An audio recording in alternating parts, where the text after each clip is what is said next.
Hai guys, jumpa lagi dengan gua Seiko Santana. Kali ini kita bakal bahas tentang cara bikin script artificial intelligence untuk Little Fighter 2. Jadi Little Fighter 2 ini game kesukaan gua nih dari gua masih SMA. Nah, Little Fighter 2 ini tersedia di lf2.net, dibuat sejak tahun 99 oleh Marty dan Star Skywong. Jadi gua cuman bikin AI-nya doang, bukan gamenya ya. Nah, sharing dikit ya. Gue dulunya tahu game ini waktu SMA tuh, kumpul di kantin. Temen gue nanya tiba-tiba, namanya Andi sama Hendra, gue masih ingat jelas.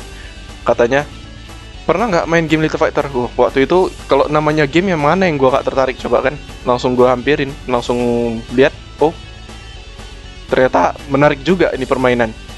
Dan mulai waktu itu gue mulai penasaran akan banyak hal tentang game, bagaimana cara kerjanya. Terus sampai suatu waktu gue penasaran gimana cara kita buat karakter. Apakah memungkinkan untuk modding atau nambah karakter baru. Soalnya ini kan game lama nih, barangkali ada yang udah bertambah gitu. Mungkin aja entah dari luar atau gimana kita bisa nambahin karakter baru, jadi nggak membosankan itu gamenya. Terus gue nyasar di satu forum namanya Little Fighter Empire. Little Fighter Empire ini udah ditunjuk sebagai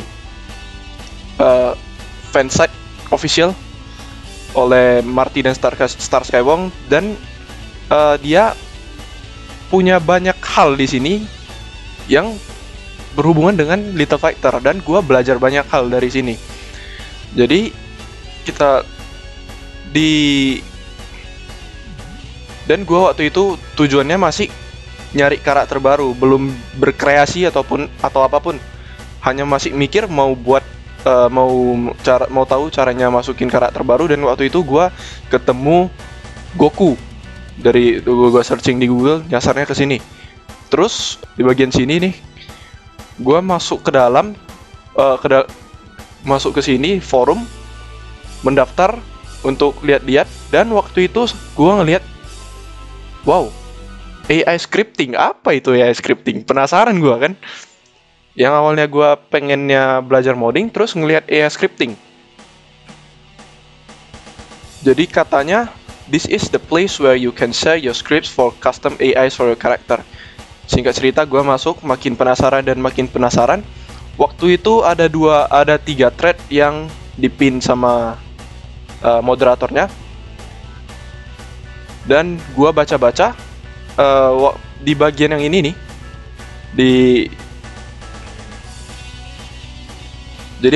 jadi ada satu orang yang namanya Silva. Waktu itu username-nya Silva. Dia melakukan reverse engineering dan mendapatkan alamat-alamat memori yang berhubungan dengan properti tertentu dari aktivitas gamenya. Jadi dia berhasil menemukan alamat dan waktu itu ada seseorang yang buat direct draw wrapper, karena direct draw ini adalah direct draw ini adalah DLL yang akan di-load oleh Little Fighter, dan Little Fighter itu menggunakan karena Little Fighter itu menggunakan direct draw, bagian dari DirectX. Dia bakal load DLL ini. Jadi cara kita mengakalinya, gimana cara kita nge-load AI script adalah dengan meletakkan DLL yang bakal di-load. Jadi kalau DLL-nya itu ada di dalam Little Fighter, ada di dalam folder yang sama dengan Little Fighter, dia bakal nge-load DLL itu sebelum dia nyari ke Windows System 2 atau atau SISO64. Jadi waktu lf2.exe-nya di-load, nanti dia bakal nge-load directdraw.dll. Dan sebenarnya directdraw.dll ini adalah wrapper yang mana dia di dalamnya yang mana dia akan memanggil fungsi-fungsi pada direct draw yang asli yang tersimpan di sistem 32. Jadi lebih seperti melewatkan instruksi ketika dia mau merender sesuatu lewat direct draw. Lalu kita menambahkan yang namanya Angel Script.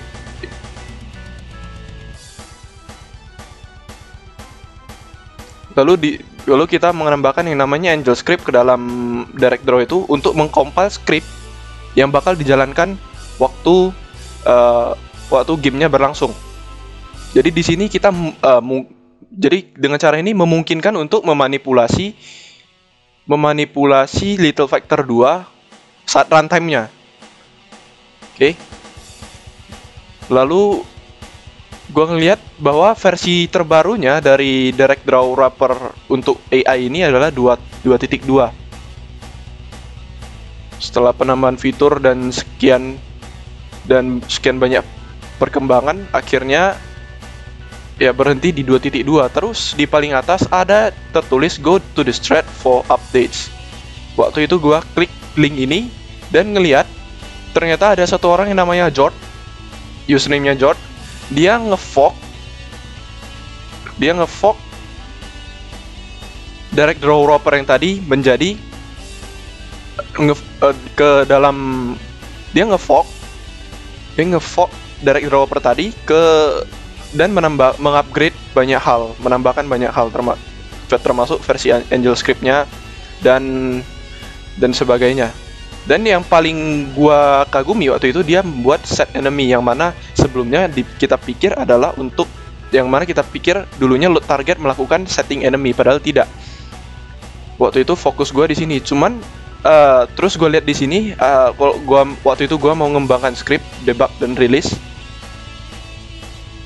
Linknya ini gua klik yang ini untuk download yang debug. Jadi sebelum gua ngelihat versi yang ini, sebelumnya gua juga udah lihat yang 2.2 tadi dan udah pakai dan bereksperimen setelah beberapa minggu sebelum gue tertarik sama yang ini. Jadi gue ngelihat versinya George ternyata lebih canggih. Gue mau mencoba yang ini. Tapi ketika gue klik, ternyata guys, linknya itu sudah mati. Ya wajar dong, ini kan postnya ini tahun berapa ya? Jadi file hosting yang dipakainya dulu sepertinya filenya sudah terhapus dari sana. Dan waktu itu gue kecewa dan gue join ke Discord. Gue juga join di Discord, tempat forumnya ini aktif sebenarnya. Di sana gue nanya-nanya dan nggak ada yang bisa membantu. Tapi setidaknya kita ditinggalkan dengan repositorinya George. Jadi gue ngelihat mungkin berpikir untuk compile sendiri waktu itu dan banyak sekali kendala teman-teman. Saat itu gue belum mengerti apa-apa juga dan waktu gue compile banyak sekali kendala, antara lain versi compilernya gue nggak punya waktu itu. Terus gue juga nggak tahu installnya gimana. Terus sampai gue udah tahu cara installnya gimana, pas mau compile ternyata ada yang hilang. Ternyata bagian dari AngelScript SDK. Jadi gue compile juga AngelScript. Gue ngambil file, gue disuruh ngeliat ke bagian AngelScript dan waktu itu gue nggak ngerti apapun sama sekali. Tuh banyak tuh. Dan waktu itu ya karena gue masih awam di bagian ini kan, scripting menggunakan ini, jadi gue nggak tahu apa-apa. Setidaknya waktu itu gue berhasil compile dan mendapatkan AngelScript.lib dan AngelScript.h untuk dikompile ke dalam Direct Draw Wrapper. Setelah itu compile-nya berhasil dan gue masukin ke dalam repository sendiri yang sebenarnya adalah murni punya George sebenarnya, dan yang gue lengkapi sebenarnya hanya AngelScript-nya dan bisa dikompil sekarang. Lalu setelah itu gue ngomong ke moderatornya yang sebelumnya gini, gue bilang mungkin banyak yang bakal nyari versi selanjutnya, versi buat George, karena linknya sudah mati kan sayang, padahal punya potensi yang lebih baik untuk membuat AI yang lebih baik lagi. Jadi gua ngomong ke moderator dan moderatornya ngepin post gua dan jadilah ini. Oke.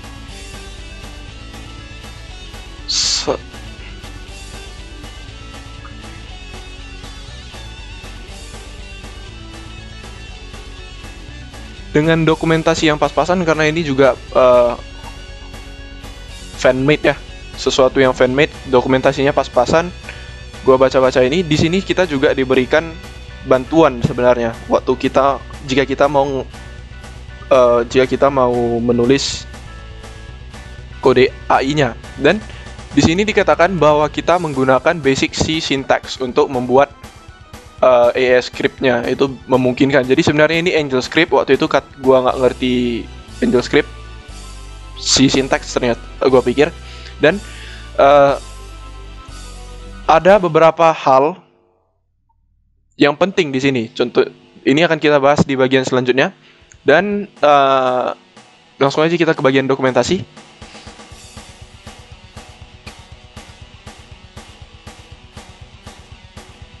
Dan gua ngelihat ternyata selain DLL yang diberikan kepada kita, mereka juga, para penemu-penemu juga membuatkan dokumentasi untuk script engine ini. Jadi apa aja yang ada di dokumentasi ini gua rangkumkan beberapa hal pentingnya. Yang penting, yang paling mendasar bahwa di dalam game Little Factor 2 itu ada 400 objek.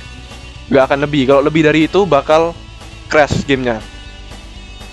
Dirancang seperti itu sepertinya supaya tidak boros memori. Karena ya komputer waktu zaman itu tahun 90-an kan tidak sekuat komputer sekarang ya. Jadi scriptnya itu sebenarnya Angle script, lebih mirip ke C++ daripada C. Dan sekarang gue menemukan bahwa beda sih, ada perbedaan yang jelas setelah gue mendalami AngelScript. Terus script AI dia punya dua metode, punya dua fungsi yang bakal dipanggil. Jadi Little Factor itu bakal mencari fungsi ID. Fungsi ID itu mengatur semua gerakan dasar pada karakternya. Jadi kalau ID-nya. Dan ada satu lagi fungsi ego. Ego ini biasanya dipakai untuk gerakan-gerakan tambahan, misalnya skill dan sebagainya. Jadi kalau kita nggak mau rumit nih, biasanya kalau nggak mau rumit, kita hanya menulis ulang fungsi egonya.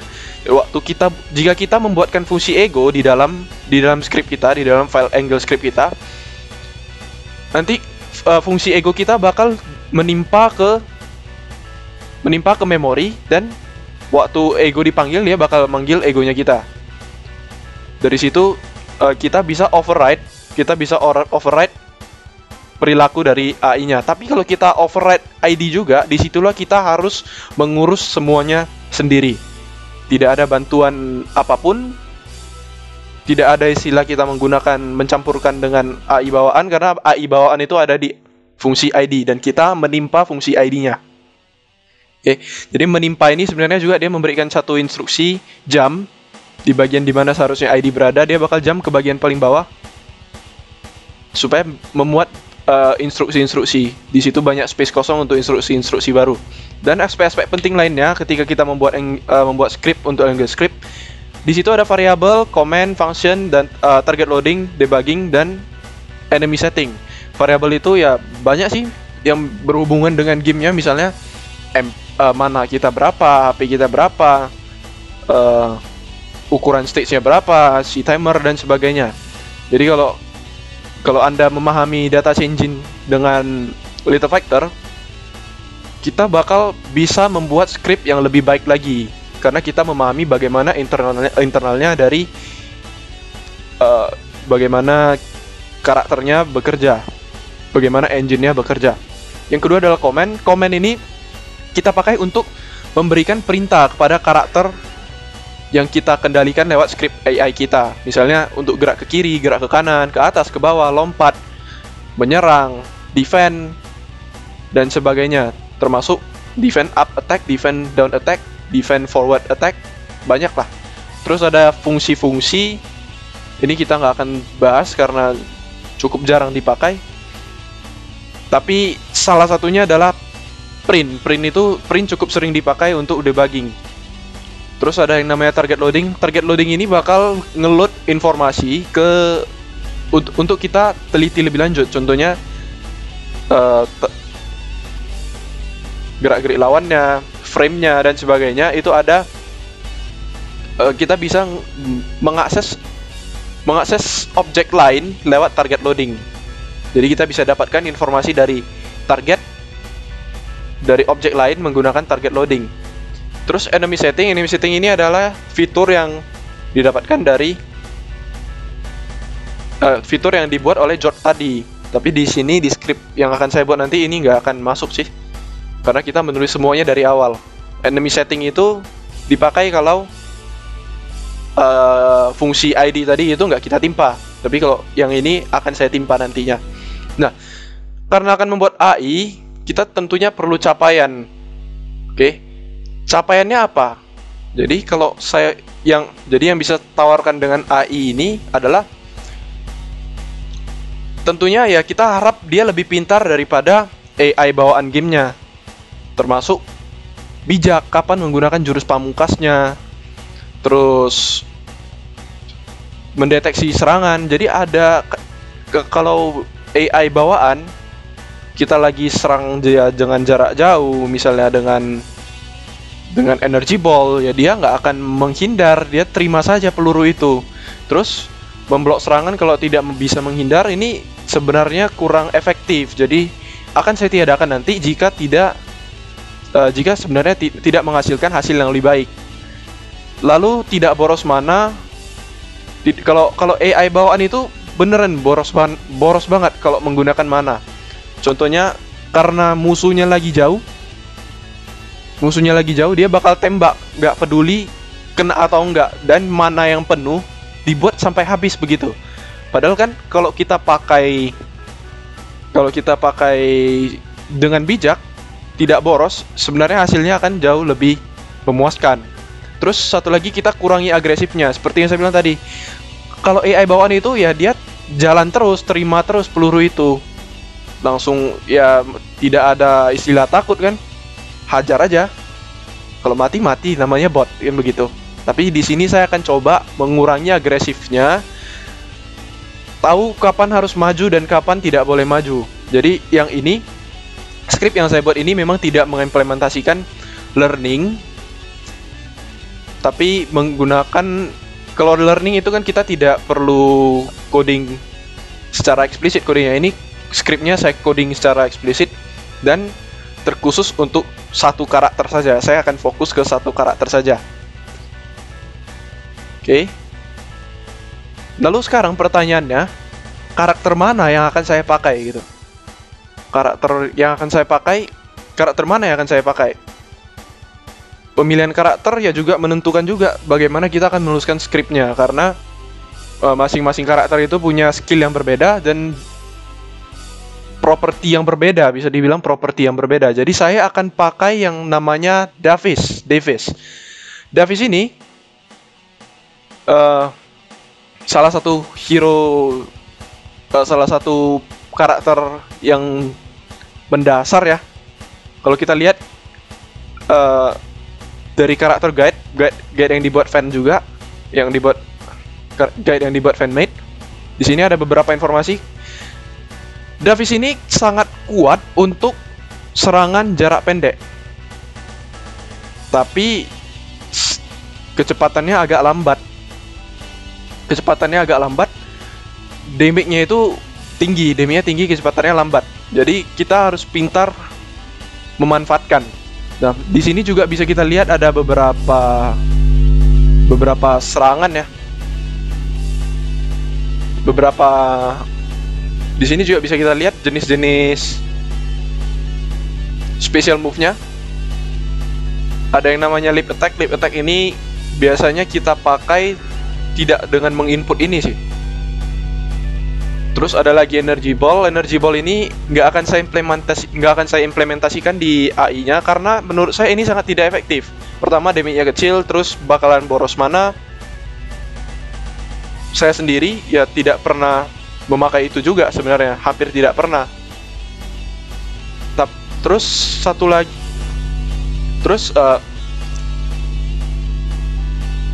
move lainnya yang sangat mematikan salah satu adalah ini, yang namanya Strafe. Strafe ini sebenarnya combo, jadi dia serangkaian combo terdiri dari 4 combo. Damage-nya itu ngeri kalau kita kalau serangannya itu mendarat semua. Dan satu lagi yang namanya Dragon Punch atau Dragon Uppercut, kalau di data changing namanya Singlong. Ini sesuatu yang sangat menakutkan sebenarnya, lebih overpower daripada gerakan-gerakan lainnya, tapi juga memakan mana yang lebih banyak. Jadi tidak boleh sembarangan memakainya. Oke. Apa saja yang kita perlukan untuk membuat AI ini? Ya paling penting itu menurut saya adalah code editor kita. kita perlu satu code editor. Saya di sini akan pakai Visual Studio Code. Saya suka pakai di sini saya akan pakai Visual Studio Code. Sebelumnya saya pakai Notepad, tapi sekarang setelah mengenal Visual Studio Code jauh lebih nyaman bagi saya. Lalu Direct Draw Wrapper versi debug versi 2.32 itu yang ada di repository GitHub saya. Saya akan pakai versi yang itu untuk membuat AI Davis kali ini. Dan selain itu kita juga perlu tahu ID dari Davisnya. ID dari Davis adalah 11. Itu bisa kita lihat dari data.txt yang ada di dalam folder data. Jadi kalau kita jadi nanti kita selain itu kita perlu ID-nya Davis. ID objeknya Davis itu berapa di game? Kita perlu ID-nya Davis. ID itu nomor dari karakternya atau objeknya. Jadi AngelScript bakalan tahu script yang mana untuk dipakai untuk ID yang mana. Kita cocokkan nama filenya nanti dengan ID-nya. Lalu yang kita perlukan selain itu adalah pengalaman bermain sebagai Davis ya. Tentu dong, kita harus tahu bagaimana bermain sebagai Davis untuk membuat AI-nya Davis dengan cara seperti ini ya. Scriptingnya itu secara eksplisit. Kalau kita tidak punya pengalaman bermain sebagai Davis ya, bagaimana mungkin kita bisa buat script untuk memainkan Davis. Tapi cara bermain masing-masing orang kan berbeda.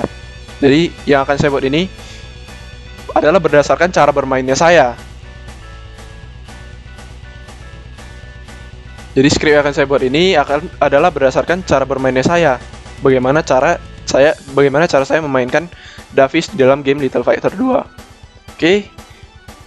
Berikutnya, nah ini yang saya bilang tadi, kita akan download Direct Draw lalu letakkan dia di dalam folder Little Fighter di program files atau di mana Anda menginstal Little Fighter. Nah, Direct Draw ini harus ada di dalam folder yang sama. Jadi saat nanti Little Fighter mau dijalankan, saat dia di load, dia akan cari dependensinya dicari dulu di dalam folder yang sama dengan dirinya. Jika tidak ada, baru dia cari ke sistem 32. Lalu kita perlu satu folder lagi yang namanya AI. Ini untuk menyimpan AI yang kita kerjakan. Jadi saya buat seperti ini. Di dalam folder AI, di dalamnya ada 11.as karena Davis tadi kan ID-nya 11 ya.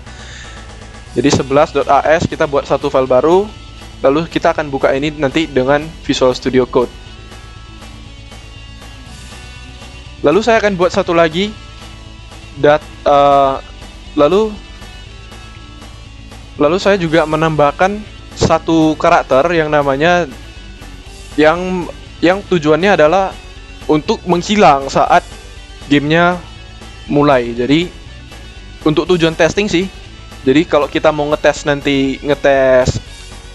bot dengan bot, kita bisa gunakan karakter di Sphere ini. Begitu pertarungan yang mulai, dia udah langsung menghilang untuk tujuan AI testing. Oke. Sebelum kita lanjut, saya juga ada menyertakan jurnal di Teams hari itu. Jadi jurnal itu punya beberapa sorotan ya menurut saya ya. Di situ ada bagaimana disinggung bagaimana mesinnya itu bereaksi, agennya itu bereaksi terhadap sesuatu. Jadi kalau tidak ada relationship, kita tidak mempertimbangkan hubungan objeknya. Begitu dia melihat lawan atau pemain lainnya, opponent lainnya, dia langsung bakal menyerang. Dari berdiri kalau terlihat langsung diserang. Ini sebenarnya ya kurang bagus juga. Karena ya kalau tidak kita pertimbangkan, termasuk apakah dia termasuk tim kita, apakah dia termasuk tim yang lainnya, harus kita pertimbangkan itu. Jadi seperti yang ada di jurnalnya, jika kita menemukan opponent, kita cek dulu seperti apa hubungannya dengan player kita. atau seberapa tinggi ancamannya. Kalau dia negatif ya, kalau dalam gambar ini kalau dia negatif artinya mengancam ya diserang. Kalau netral aja, tidak negatif tidak positif ya kita harus wanti-wanti supaya tidak merugikan kita sendiri. Tapi kalau ternyata positif, tidak mengancam atau teman kita, mungkin ya kita biarkan saja, let pass saja, tidak ada masalah. Oke. Lalu ada satu lagi satu figur lagi katanya, satu figur lagi mengenai arsitektur dari AI-nya nanti bagaimana. Jadi ada yang namanya input events ini nanti kita peroleh dari lingkungan melalui fungsi ID dan fungsi ego untuk memulainya. Lalu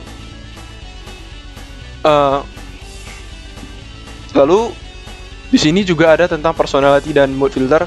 Dari input akan masuk ke controller, dari controller bahkan ngecek ke personality dan mood filter, difilter dulu, lalu dicek hubungannya dengan objek tersebut, lalu dikembalikan, dicek lagi ke relationship system, lalu dikembalikan ke AI controller, lalu sebagai wujud aksinya itu ya nanti kita lakukan dalam bentuk komen. Jadi inputnya itu adalah dari lingkungan, outputnya nanti adalah berupa komen. Seperti yang saya singgung tadi sebelumnya, kita pakai komen untuk menggerakkan karakter. Tapi sebelum kita melakukan komen, yang saya usahakan di sini adalah Davisnya nanti.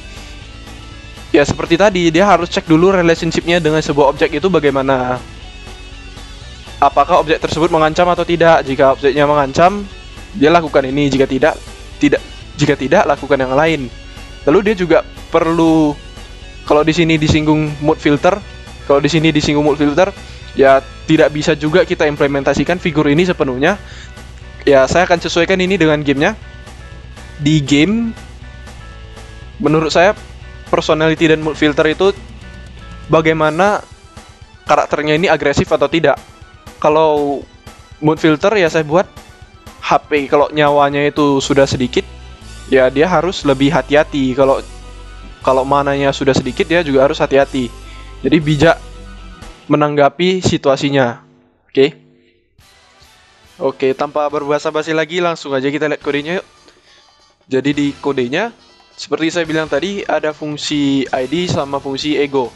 Tapi sebenarnya kalau kita sudah timpa ID, kalau sudah menimpa fungsi ID, kita nggak perlu menamakan ini ego lagi, karena sebenarnya ID itu kalau di bawaannya ya, kalau di AI bawaan dia memanggil fungsi ego di dalam fungsi ID, tapi saya meniru cara kerja itulah supaya mirip. Dan di sini saya juga mengganti integer ya, yang sebelumnya fungsi integer saya ganti menjadi void supaya dia tidak perlu mengembalikan nilai dan memberikan kita kendali penuh. Kalau int dia sebenarnya masih ada beberapa bagian bakal ada usikan-usikan, misalnya kayak waktu barang-barangnya jatuh, dia juga tetap bakal pergi mengambil walaupun kita sudah timpa fungsi ID. Jadi supaya itu tidak terjadi, saya gunakan void ID. Nah, kalau saya tadi singgung tentang senjata, kenapa saya nggak mau dia yang bisa ngambil senjata? Karena sebenarnya ngambil senjata itu kalau di Little Fighter itu kurang bermanfaat sih sebenarnya, saya rasa. Kalau ngambil senjata, kalau ngambil minuman ya, ngambil senjata itu cuman membuat kita ya kehilangan kelincahan sebenarnya dalam menyerang. Nah, oke lanjut ya. Tadi tentang ID dan ego. Nah, ID ini fungsi yang pertama kali dipanggil. Jadi kalau kita telusuri, kalau kita tidak membuat apa-apa tadi di fungsi ID, berarti AI kita beneran hanya akan berdiri bengong, nggak akan melakukan apa-apa. Jadi langkah pertama sebelum saya membuat sampai sejauh ini kan sudah sampai 500-an baris kode. Sebelum sampai sejauh ini di dalam ID saya langsung manggil ego aja. Tapi ya sekarang sudah lumayan jauh perkembangannya, jadi kita lihat seperti apa sekarang terjadi. Nah, di sini ada fungsi ego ya, dari ID langsung memanggil ego di akhirnya. Ego ini sebenarnya dikhususkan untuk special move, tapi di sini saya juga mau menggunakan ego supaya ID tidak begitu berserakan, dan yang prioritas yang lebih tinggi saya masukkan di fungsi ID, termasuk refresh button. Kita bahas inputnya dulu, sepertinya lebih penting di sini. Refresh button, kenapa kita perlu refresh button? Jadi kalau di Little Fighter waktu kita membuat script, ini sebenarnya kalau kita lihat di dokumentasi seperti di sini ya. Di sini di bagian comments mana komen? Nah, di komennya di bagian perintah ada serangkaian perintah yang diberikan di sana, dan kalau dilihat ini ada panduannya X1 Y-nya 0 berarti ditekan, kalau X-nya 1 Y-nya 1 ditekan dan ditahan, kalau X-nya 0 Y-nya 0 berarti tombolnya dilepas. Nah, kalau kalian sudah pernah main Little Fighter pasti tahu kalau misalnya untuk gerak itu kita tahan tombol kanan, kalau dia mau lari kita double tap tombol kanan. Jadi kalau kita X1Y0 itu untuk dia bergerak sebenarnya, untuk dia gerak tapi tekannya itu dengan diangkat. Jadi event-event yang terjadi itu sebenarnya ada key down, key press, dan key up. Kalau di X1Y1 dia nggak ada X1Y11, dia hanya ditahan, jadi seperti ditekan tapi nggak diangkat-angkat. Alhasil kalau kita pakai ini dia bakalan gerak. Terus kalau di X0Y0 yang tadinya ditahan itu, kalau kita mau melepasnya ya kita pakai X-nya 0, Y-nya 0, jadi supaya tombolnya dilepas. Kenapa kita perlu inisialisasi ulang? Jadi saya pelajari ternyata caranya itu dia seperti buffer. Jadi ada satu bagian di memori yang menyimpan input. Kalau dibuat 00, ini kan setiap frame ini kan dipanggil, setiap frame ya. Ya, setiap frame dipanggil. Setiap frame itu ID itu dipanggil. Jadi frame itu dipanggil setiap satu time unit, satu TU istilahnya. Satu TU itu 1 detik itu sekitar 3 time unit. Jadi bisa dibayangkan kita perlu, kalau kita tidak refresh tombolnya, dia bakalan seperti lengket. Jadi kalau kita tidak refresh, yang sebelumnya di frame sebelumnya tombolnya ditekan, frame ini juga dia masih tetap ditekan, padahal kan bisa jadi kondisinya sudah berbeda. Jadi kalau kita buat dia refresh dulu, diangkat dulu, artinya kita set dulu semuanya jadi dilepas. Nanti kalau ada kejadian tertentu, misalnya seperti ini, D10, ini kan defend nih. D10 berarti nanti karena awalnya sudah kita inisialisasi ulang 00, itu sebenarnya belum tereksekusi. Waktu dia mengeksekusi itu sebenarnya waktu frame-nya itu berlanjut. Kalau dia sudah masuk frame selanjutnya, dia bakal baca buffer input ini. Kalau dia 00, kalau dia 00 berarti tidak ditekan tombolnya. Kurang lebih seperti itu. Jadi kalau istilahnya kita mengusahakan supaya tombolnya di refresh lah, kalau supaya dia siap untuk input yang baru. Sebenarnya agak sulit menjelaskannya kalau tidak digambarkan ya, gimana ya bilangnya. Kurang lebih seperti, kalau ada yang bertanya nanti boleh ditanyakan di kolom komentar. Kita lanjut dulu. Pokoknya yang setelah eksperimen saya merasa begitu pentingnya kita perlu merefresh tombol. Nah, kita balik dulu ke ID. Tadi ID memanggil ego, kita ikuti alurnya. Ego, fungsi ego ini pertama yang dilakukannya di ego ini sebenarnya saya masukkannya belakangan. Kenapa belakangan? Karena tanpa ini sebenarnya tidak begitu bermasalah. Jadi waktu dia bergerak nanti di bagian move towards, saat dia bergerak kadang-kadang ada obstacle-nya itu seperti batu, seperti kotak. Jadi itu kita tidak bisa menembus waktu kita berjalan atau berlari, itu nggak bisa ditembus. Caranya kita harus menyingkir ke samping, atau harus lewat dari atas, atau harus rowing namanya. Kalau kita berlari terus kita tekan defend, dia bakalan rowing. Misalnya dengan guling-guling itu dia bakalan lewat. Oke. Dan karena dia tidak bisa menembus, maka saya harus pikirkan suatu cara bagaimana supaya kita bisa mendeteksi apakah jalannya sedang terblok atau tidak. Jadi kalau kita lihat di bool yang di fungsi tadi ya, is pad block. Kalau self.state, self ini kan mengacu kepada karakter kita ya. objek karakter kita. Jadi kalau state kita 2, sesuai dokumentasi, waktu saya menuliskan ini saya mencari juga. Nah, dokumentasi di forum itu sebenarnya cukup lengkap. Kalau kita lihat di bagian states, ada yang tadi running ya, kita perlu mendeteksi apakah dia sedang berlari. Konsepnya begini, kalau dia berlari tapi posisi horizontalnya tidak berubah, berarti dia sedang terblok gitu berlarinya. Jadi saya deteksi dulu apakah state sekarang adalah 2. Kalau state-nya 2, kita harus melompat. Jadi dia akan melompat melewati objeknya. Itulah kayak yang akan terjadi. Nanti kita coba apakah tapi saya tidak menjamin bahwa kondisi itu akan terpenuhi. Kondisi itu akan terjadi saat saya mendemokannya, karena tidak semua hal yang saya rencanakan di sini sebenarnya terpakai gitu. Sebenarnya sewaktu begitu saya membuat menimpa fungsi ID, yang saya pikirkan sebenarnya adalah bagaimana kita membuat karakter kita bergerak menuju target. Contohnya nih, makanya saya buat di sini move towards enemy. Di sini ada constant info other. Di sini ini bisa juga pakai tanda add ya, aku ping, bisa juga pakai done. Artinya handle. Ini ciri khasnya action script di sini. Nanti ada banyak parameter. Kalau Anda melihat kode saya, ada yang memakai add seperti ini. Ini namanya object handle, pointer menuju objek. Tadi di mana? Oke. Di other, move towards other. Terus saya buat juga di sini parameter satu lagi, threshold, supaya mendeteksi seberapa jauh jarak objek kita, seberapa jauh objek yang kita kendalikan ini dengan objek tujuan kita, supaya kalau misalnya sudah cukup dekat, apa yang akan kita lakukan. Jadi sebuah parameter aja, karena saya beranggapan ya, karena mana tahu nanti kode ini juga bisa dipindah ke karakter lain, jadi tidak perlu terlalu banyak yang diubah, cukup thresholdnya saja yang kita ubah. Di sini ini juga bagian yang ini juga belakangan saya masukkan.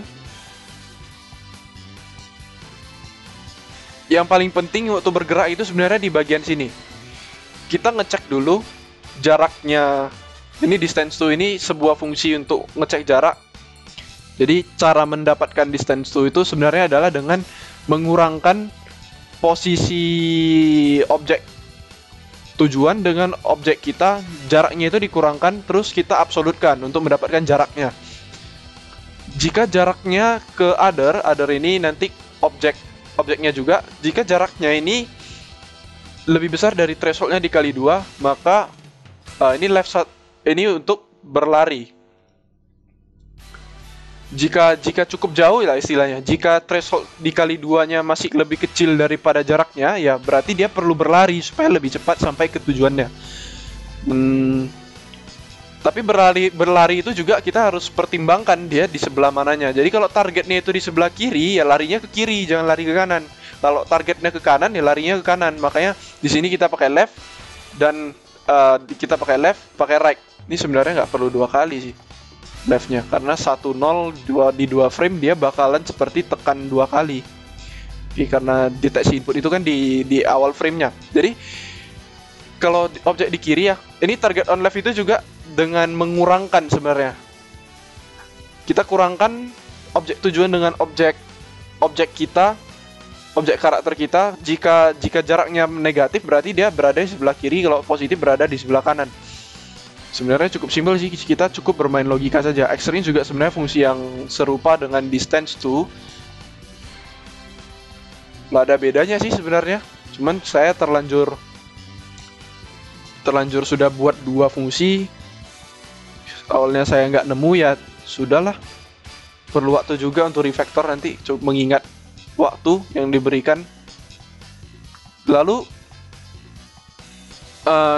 else tadi sampai di mana? Di bagian ini ya. Ini nanti akan saya jelaskan bagian ini. Bagian bergerak, bagian berlari ada di sini. Tadi kita cerita thresholdnya.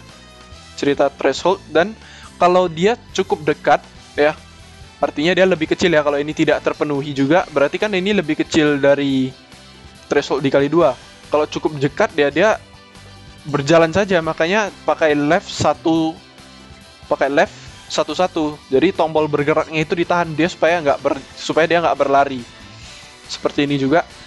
Karena kalau dia sudah cukup, ini kan kenapa saya buat right 0 dulu, karena kalau sudah cukup dekat, kalau berlari nanti kalau kita coba bermain, kalau dia sedang berlari, itu kan kita nggak menekan tombolnya, dia juga berlari karena sudah kita double tap. Jadi kita perlu stop dulu ya. Kita perlu stop dulu, angkat tombolnya, dan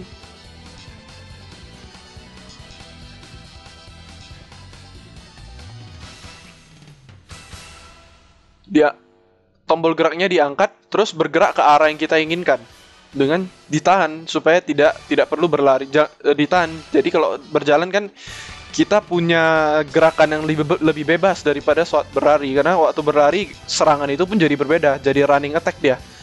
Jadi kalau yang tadi ini kita lihat kita tinjau dari posisi di sumbu X-nya. Jadi game ini kan juga walaupun dia 2 dimensi, sebenarnya dia 2,5 dimensi karena ada sumbu X-nya, ada sumbu Y-nya, Y itu ke atas, ada juga sumbu Z-nya di dalam permainannya. Untuk bergerak ya dari sumbu Z, kita juga harus memikirkan untuk mendekat secara sumbu Z. Jadi kalau objeknya lebih jauh, lebih ke sana, atau di sebelah kirinya, kalau kita tinjau dari sudut pandang 3 dimensi, kalau objeknya itu berada sebelah kiri, maka kita harus gerak juga ke sebelah kiri. Kalau di sebelah kanan, kita bergerak ke sebelah kanan. Tapi di kiri dan kanan yang saya maksud di sini adalah pada perspektif sumbu Z, yang geraknya itu pakai tombol atas dan bawah, gerak ke atas, gerak ke bawah. Maju dan mundurnya itu seperti ini, bukan yang ke samping. Oke, itu ditinjau dari Z range-nya. Dan kalau sudah cukup dekat, sudah cukup dekat ya. Tadi kan ini di atas ini kan sudah kita tinjau dari X nih, dari sumbu X. Yang di sini sudah kita tinjau dari sumbu Y. Jika tidak lebih besar, ini juga tidak lebih besar dari threshold, maka kita harus berarti ini kalau sudah cukup dekat, ini kan berarti sudah bagian yang berbahaya di sini. Kalau sudah cukup dekat, apa yang mau kita lakukan ya kan? Yang pertama ya kita harus pastikan dulu dia menghadap ke other ini. Terus kita lakukan combat. Combat ini fungsi untuk melakukan serangan jarak dekat. Dan dari sini di fungsi move towards enemy ini, other ini akan kita pakai untuk objek lawan di sini. Objek lawan itu kita akan masukkan ke dalam kita pass ke dalam fungsi move towards enemy di dalam parameter other-nya. Jadi di sini kalau dia sudah cukup dekat dengan lawannya, dia bakalan melakukan combat. Nah, bagian combat belakangan dulu karena saya tidak langsung ke sana sebelumnya dari pengembangannya. Oke, face to enemy itu juga kalau ini sebenarnya kita menyesuaikan aja sih, menyesuaikan dia menghadap kemana. Targetnya kalau di kiri ya kita hadap ke kiri, kalau targetnya ke kanan kita hadap ke kanan. Ini tadi implementasi dari target on left atau target on right. Oke. Beberapa fungsi sebenarnya belum terpakai di sini karena kayak ini rilis ini sebenarnya saya buat sebelum saya terpikir untuk refresh semua saja di awal. Saya pikir ya rilis yang beberapa saja yang diperlukan, tapi itu sebenarnya membuat saya bingung jadinya. Makanya saya buat aja semua dan panggil setiap kali fungsi ID dipanggil. Oke, berikutnya di bagian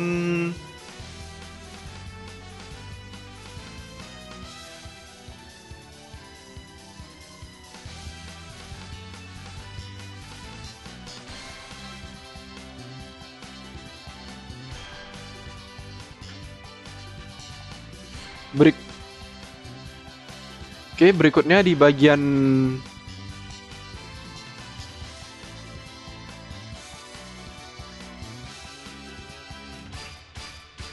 target loadingnya tadi ada disinggung tentang jurnal yang bagian ini ya. Di bagian mana tadi? Bagian ini dan bagian ini. Jadi ada bagian relation check. Kita kan juga harus mendeteksi mendeteksi lawan, yang mana yang bukan. Jadi kalau tadi kan ada 400 objek, saya katakan ada 400 objek. Kita lihat aja di bagian get enemy. Mana get enemy? Nah, ini nih sebenarnya get enemy object ini juga sebuah implementasi untuk bagian yang ini, relation check. Kalau tadinya ada 400 objek di dalam game, ya kalau ada 400 objek di dalam game, maka kita perlu lakukan looping untuk memilah yang mana yang merupakan musuh, yang mana yang merupakan bukan. Contoh, tadinya ada 400 objek, maka kita cukup lakukan perulangan for saja. Lakukan perulangan for dari 0 sampai di bawah 400, lalu kita cek objeknya satu persatu. Tapi sebelumnya jika gamenya eksis ya, game eksis ini meriksa apakah gamenya sedang berjalan atau tidak. Jadi ini sebenarnya bagian ini tidak begitu penting sebenarnya, tapi kata di forum ini untuk meningkatkan performa.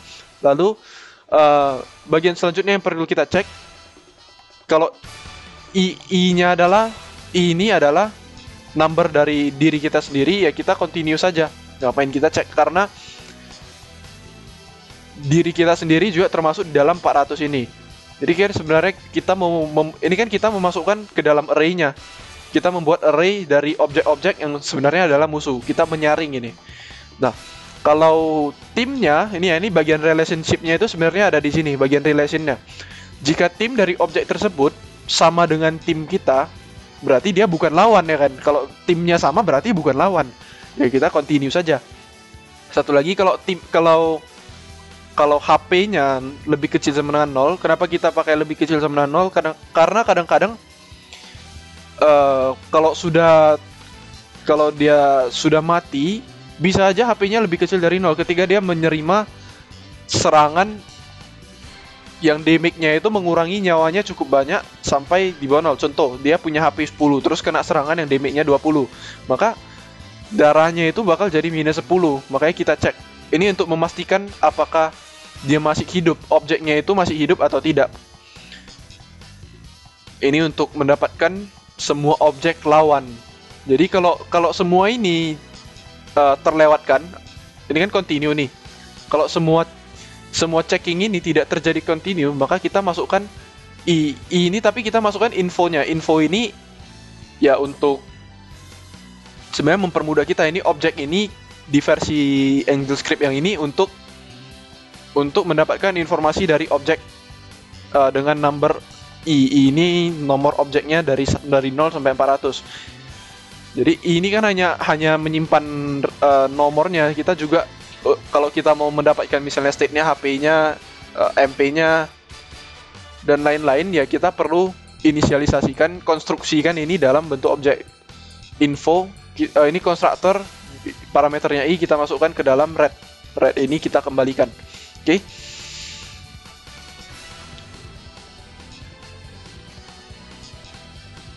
Kalau tadi itu untuk mendapatkan semua lawan,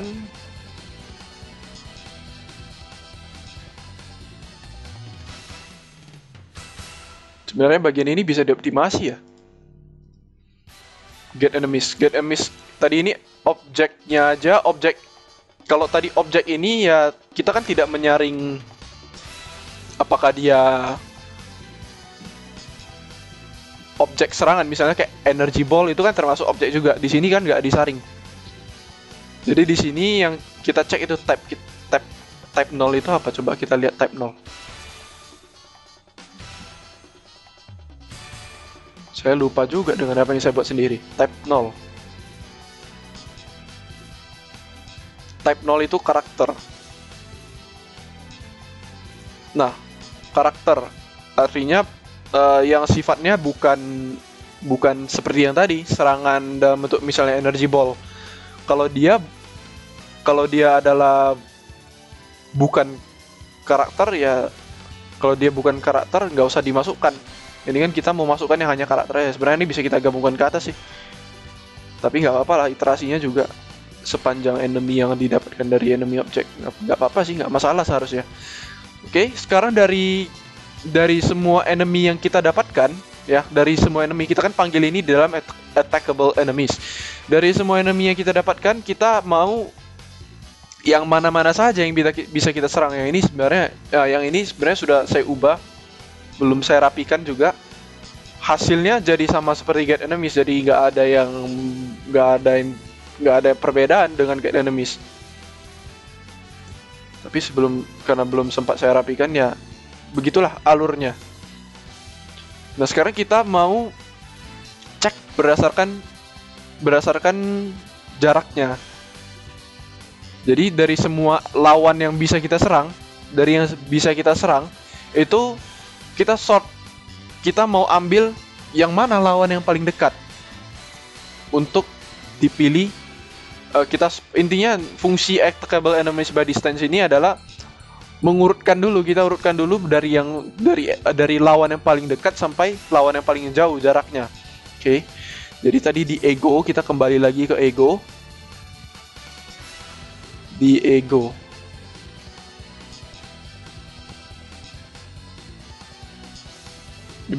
Ini kan di sini kita ngambilnya ini attackable enemies by distance. Tadi sudah saya jelaskan bagaimana cara kita mendapatkan attackable enemies by distance. Pertama kita lihat relasi kita terhadap semua objek, terus kita pilih yang mana yang merupakan lawan, yang mana merupakan teman. Yang kita fokus itu adalah yang mana yang merupakan lawan. Terus kita simpan itu di dalam array, lalu kita urutkan. Itulah yang menjadi attackable enemies by distance. Oke.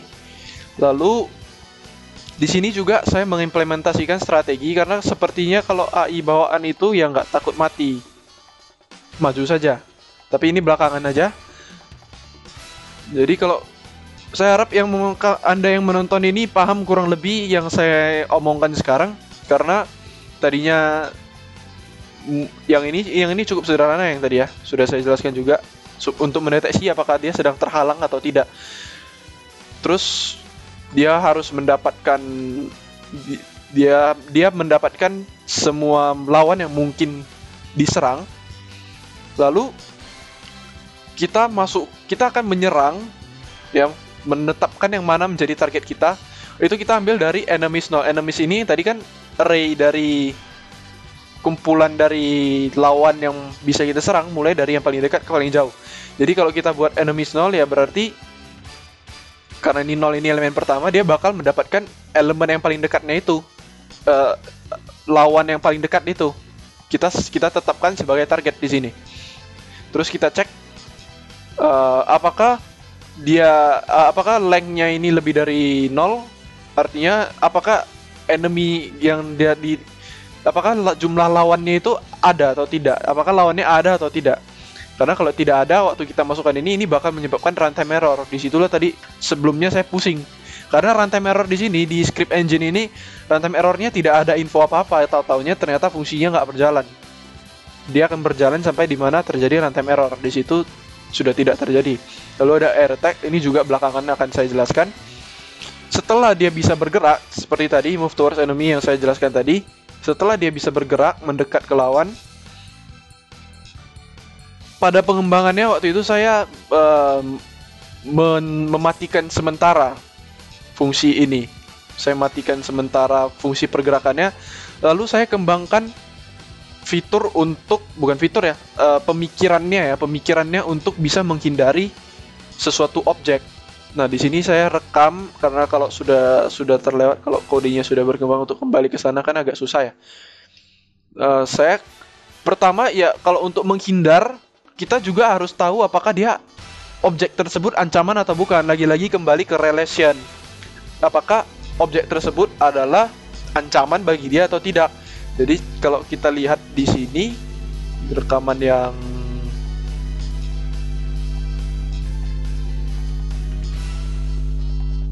direkam dari salah satu rekaman yang ini, ya di situ akan terlihat. Nah, di sini lawannya tadi saya lupa sebutkan di awal. Saya akan pakai Dennis di sini. Saya pakai Dennis. Kenapa saya pilih Dennis? Karena dia Dennis itu saya anggap seperti imbangannya Davis. Cuman menurut saya ya Dennis masih lebih kuat daripada Davis. Kenapa saya bilang begitu? Karena Dennis ini karakter dengan kecepatan serangan tertinggi kedua Sedangkan Davis cukup lambat, dan itu dari segi gerakan special move Dennis ini juga lebih bervariasi. Ya nanti kedepannya hampir semua akan itu akan Dennis yang berperan sebagai testernya. Oke, yang mana tadi ya?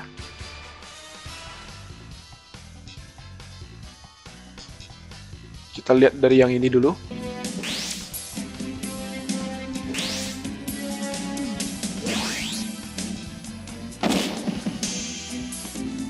Dan saya mau teman-teman lihat di bagian konsolnya.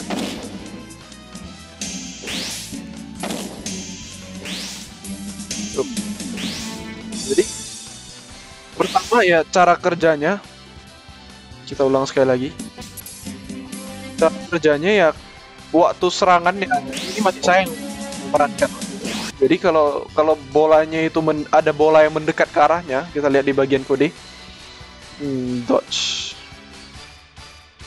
harmful object. Cara kerja fungsi yang ini sebenarnya mirip dengan cara mencari yang mana yang lawan, mana yang bukan. Jadi kita juga coba kita lihat bagian ini, dia juga iterasi dan ngecek yang mana yang merupakan ancaman bagi dia. Lagi-lagi kembali ke relasi. Pertama kita periksa dulu semua objek yang bukan dari tim kita. Ya, bukan yang ini. Kita cek semua semua objek yang dengan tipenya 3. Tipe 3 ini serangan, bola-bola serangan. Coba kita lihat lagi di dokumentasi, ini tipe 3 ini objek-objek yang tipenya attack, serangan, seperti energy ball tadi. Jadi ini kita mengumpulkan semua objek energy ball sebenarnya. Tapi kalau di karakter lain beda lagi. Dia wujudnya bukan energy ball. Nah, kalau sudah didapatkan semua harmful objeknya, nah kita akan pilah lagi di sini. Kita pilah lagi di bagian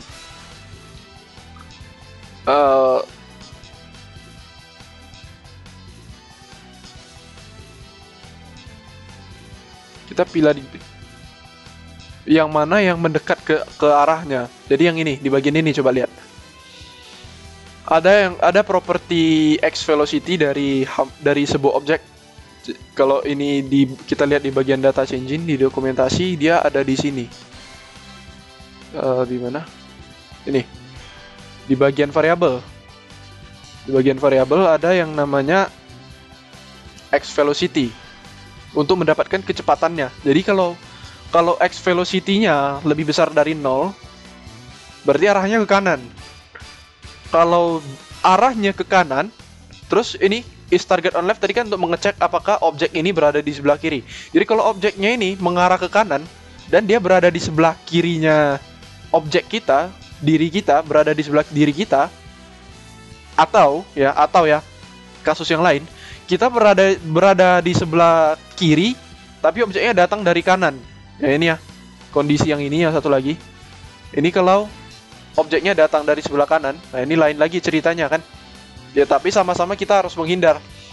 Dan satu lagi ya jarak dari sumbu jetnya itu nggak usah terlalu jauh. Contohnya, kalau dia nembus tadi ya, kalau dia cukup jauh dari segi sumbu jet, ngapain kita hiraukan, ngapain kita pedulikan. Seperti yang ini tadi, dia neutral atau negatif ini.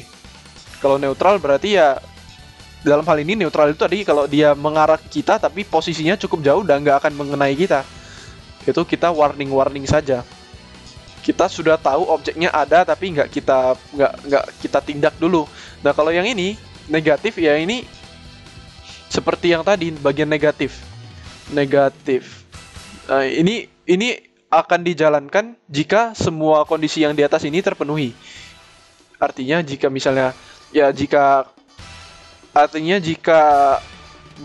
energy ball ini menuju ke arahnya dan bakal ngenai dia gitu. Kalau nggak bakal ngenai, kita warning aja. Kalau yang bakal ngenai dia, itu berarti kita perlu ngindar. Ngindar ini yang begitu penting menurut saya, karena kalau udah berulang kali mungkin saya bilang, karena kalau di AI bawaan ya dia nggak bakal ngindar. Dia sudah tahu ya bolanya sudah depan mata, ya tabrak aja terus gitu. Oke. Maka kalau ini terpenuhi dia bakalan kita buat dulu, kita masih ngumpulin di sini, yang kita kumpulkan ini ke dalam array. Terus kita kembalikan di sini. Kita cek lagi di sini kalau tidak ada objek yang berbahaya, yang mengancam dia tidak ada. Kita return false biar fungsinya langsung berhenti, tapi kalau ada ya kita lanjutkan terus. Ini algoritmanya. Cukup sederhana.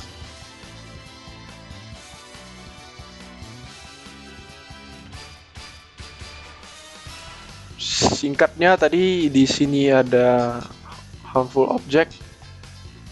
Tadi ini kan sudah terurut di atas di fungsi sebelumnya. Jadi di sini kita akan dodge harmful object yang pertama, yang paling dekat dengan dia. Kita harus menghindar dari dia. Dodge. Kita lihat signaturenya ini bagaimana. Arahnya ini juga kita masukkan ke parameter untuk memudahkan. Dodge-nya itu ke bagian sana atau kemari di sumbu-jetnya.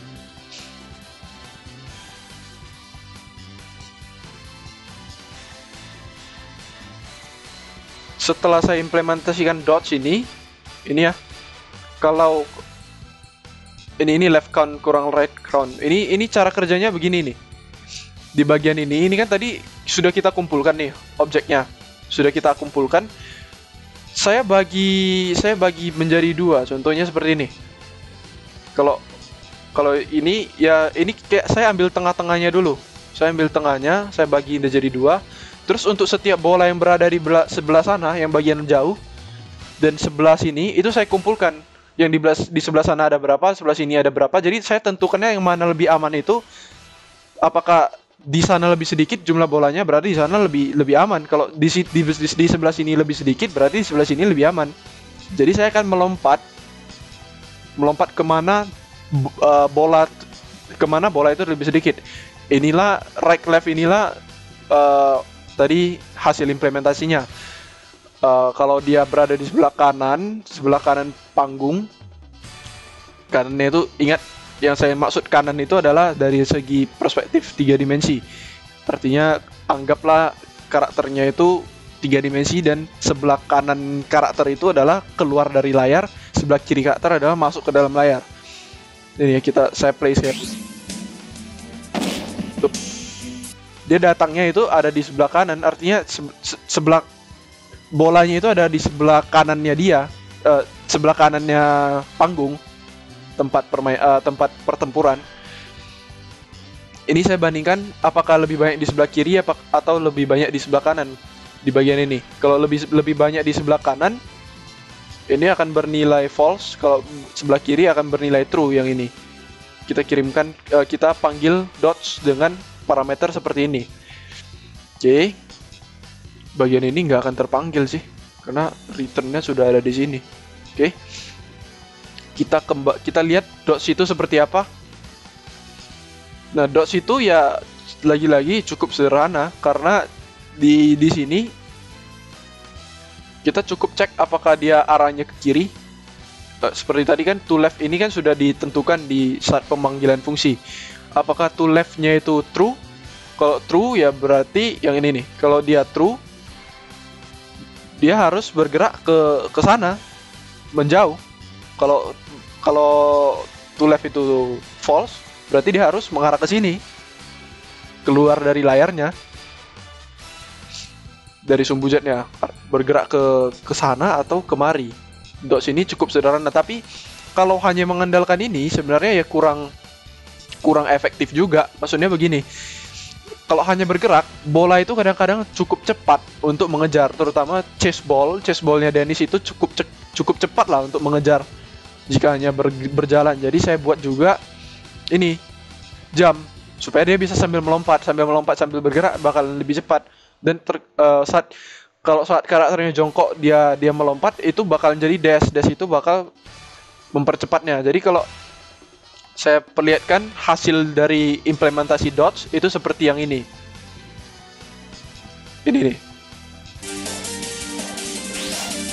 Tuh, tidak. Kalau di sebelah kiri banyak, dia bakal melompat ke sebelah kanan. Kalau di sebelah kanan banyak, dia bakal melompat ke sebelah kiri. Bahkan Cashball dia mampu menghindari yang mengejar itu. Ya, ini tadi hasil dari DOS-nya. Selanjutnya, setelah DOS itu terpenuhi, saya melakukan implementasi combo karena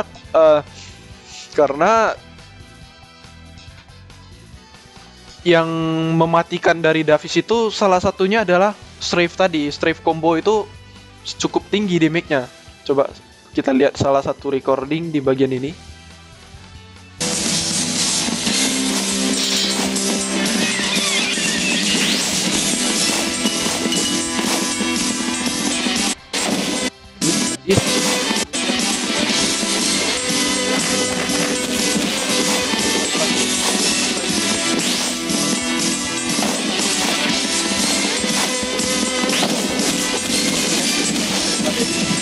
Kali kena itu hampir saya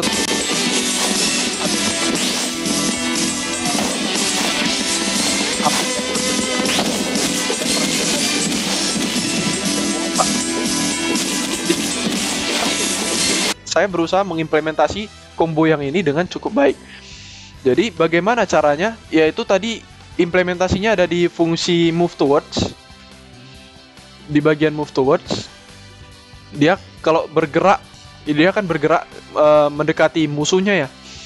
Kalau sudah cukup dekat, dia akan lakukan combat. Di bagian combat, dia akan ngecek. Dia akan ini untuk facingnya. Facing itu true kalau dia berada di sebelah kiri atau sebelah kanan. Kita lihat lagi dokumentasi facing. Facing itu ada di variable facing.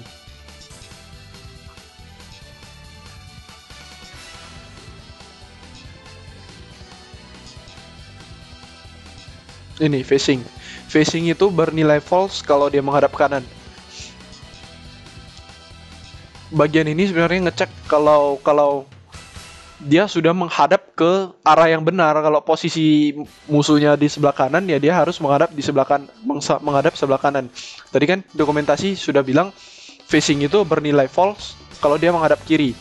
Kalau dia menghadap kiri dan targetnya berada di sebelah kiri, ya kalau berarti sudah tepat dia menghadap kemana. Juga ini juga sama.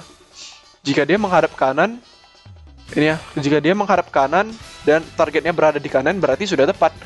Nah, yang tadi itu kita mulai dari yang ini. Ini yang paling mendasar ya. A itu attack. Jika dia cukup dekat, ya paling tidak dia harus menyerang. Akhirnya saya tidak jadi implementasikan bertahan di sini karena ternyata bertahan itu tidak efektif. Bakalan menyebabkan berkurangnya kelincahan AI-nya karena bagaimanapun dia tidak punya feeling ternyata kapan harus bertahan. Lebih baik dia jatuh, dengan jatuhnya itu dia bakal melakukan dengan bakal menghindari. Kalau jatuh itu kan sudah jatuh, dia kan bakal ngebling gitu. Di situ dia nggak akan kena damage. Oke, lanjut lagi di bagian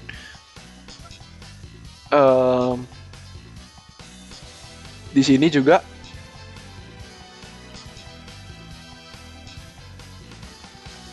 ini bagian implementasi combo strafe tadi. Combo strafe itu perlu sedikit mana karena dia termasuk dari special move ya. Jadi jika mana tadi?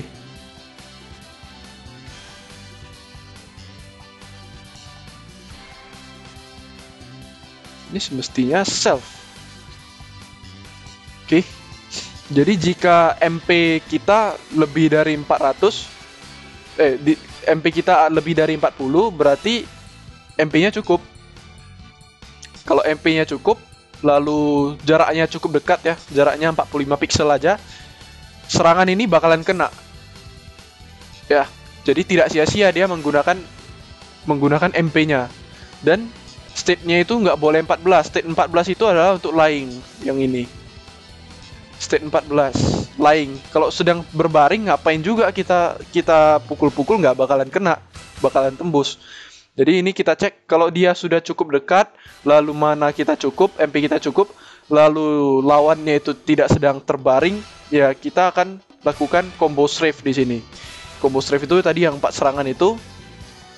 Lalu saya juga buat di sini yang namanya air attack, void air attack ini untuk air attack itu yang tadi memukul setelah dia strafe dia bakalan lompat, setelah lompat dia bakalan mukul ke bawah. Jadi kalau kita lihat di bagian data changing itu di bagian yang lain sih, data changing sudah berbeda jalur dengan AI sebenarnya. Terus di mana saya simpan ya?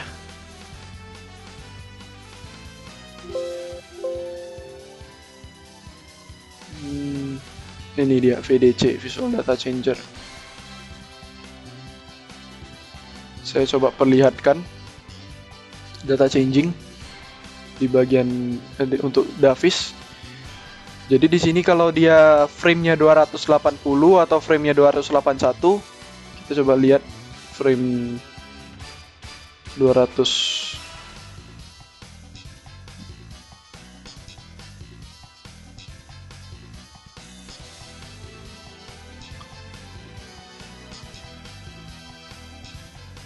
Ini nih. Bentuknya ini sebenarnya mirip dengan XML ya. Jadi kalau frame dia di frame 281 atau 280 di 281 ya, bukan 280. Di frame 281 kalau dia tekan jam dia bakal melompat ke frame 290. Sama juga di frame 282 kalau dia tekan jam dia bakal melompat ke frame 290. Kalau kita lihat di 290 ini adalah bagian dari special move yang satu lagi tadi, yang dia memukul ke bawah di bagian ini. Coba saya lihat ada nggak di sini. Nah, ini nih. Setelah ini dia kan bakalan lompat. Ini sebenarnya kita tekan tombol lompat biar naik ke atas. Strafe itu dia nggak termasuk lompatnya. Lalu di bagian void yang ini tadi, void air attack. Di sini juga ini bagian lompat tadi ya. Frame 28 ini harusnya 281 282. Salah juga. Oke. 281 282 itu dia melompat. Itu di akhir dari combo strafe ini. 281 282. Lalu kalau dia sudah melompat di bagian sini, tekan. Di bagian sini melompat. Oke.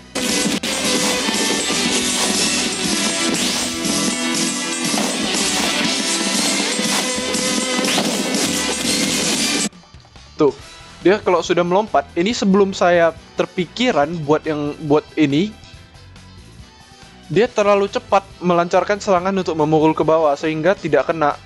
Karena kan lawannya itu sudah duluan naik ke atas. Jadi kalau dia memukul ke bawah sebelum dia mencapai titik yang cukup tinggi, yaitu nggak akan kena.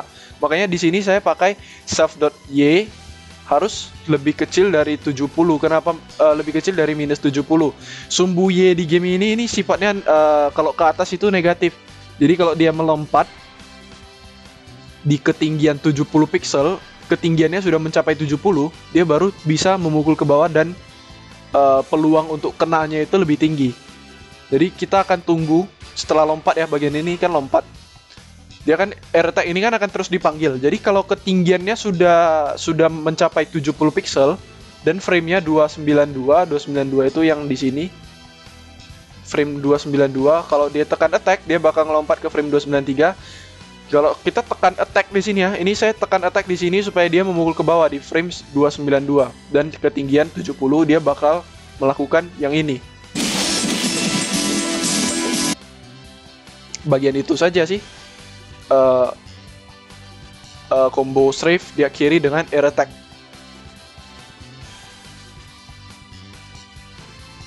Lalu setelah tadi sudah bisa bergerak, sudah bisa dodge, sudah bisa combo strafe, satu lagi yang saya pikirkan adalah dia harus bisa menghindar dari mana tadi ya, run away from other. Run away from other ini bukan run away ya, stay away tadi. Stay away from other. Yang stay away ini saya buat untuk menjauhi yang sedang blinking. Blinking itu kan sebenarnya berpotensi mengancam kita kalau dia cukup dekat. Karena kita nggak bisa menyerang dia, tapi dia bisa menyerang kita gitu. Jadi kalau dia sedang blink, ada baiknya kita tidak mendekati. Sebaiknya kita nggak dekat-dekat. Sepertinya kalau Anda mengikuti penjelasan saya dari tadi, Anda sudah bisa menebak other.jet itu apa. Middle, middle ini belum saya jelaskan.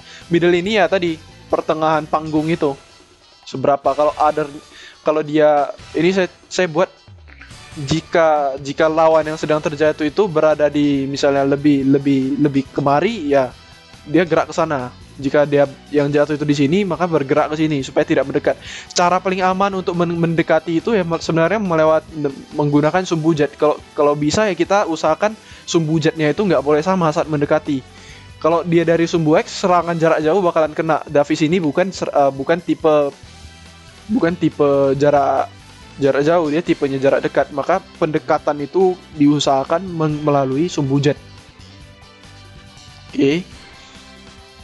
Yang ini untuk ngeceknya range to ini untuk bergeraknya. Right ini kalau kita nggak tombol ini kalau kita masukkan X dan Y-nya, parameter X dan Y-nya ini bakal seperti 10. Dia bakal seperti 10. Oke, coba dilihat-lihat aja ya. Saya juga sepertinya sudah terjelaskan sih. Kurang lebih sama. Logikanya saja yang kita implementasikan ke sini. Kalau dia di sebelah kiri dan dia berada di sebelah kiri, panggung dan dia berada di sebelah kiri kita gerak ke kanan. Jika dia berada di sebelah kanan panggung dan berada di sebelah kanan kita geraknya ke kiri. Jika dia ini kalau jaraknya cukup dekat sih, kita kasih jarak juga. Kalau memang udah jauh, ngapain kita jauhi juga. Ini kalau dua ini nggak terpenuhi, harusnya sih terpenuhi, nggak mungkin nggak terpenuhi. Karena kemungkinannya kalau nggak di sebelah kiri, cuma di sebelah kanan. Background width bagi 2 itu ya pertengahan dari sumbu X-nya.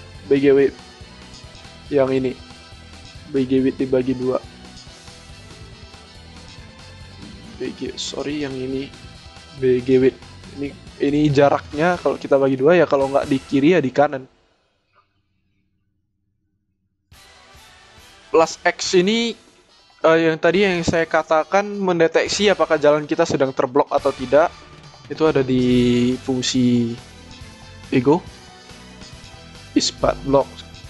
Apakah jalan kita sedang tertutup? Jika dia sedang ini kan saya buat INT ini kan di luar fungsi apapun ya. Jadi kalau X-nya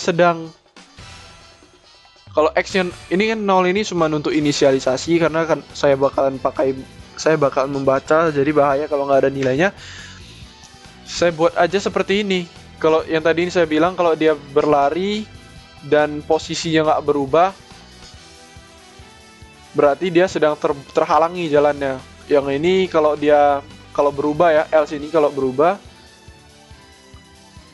dia kembalikan nilai false. Lalu apa yang akan dilakukan?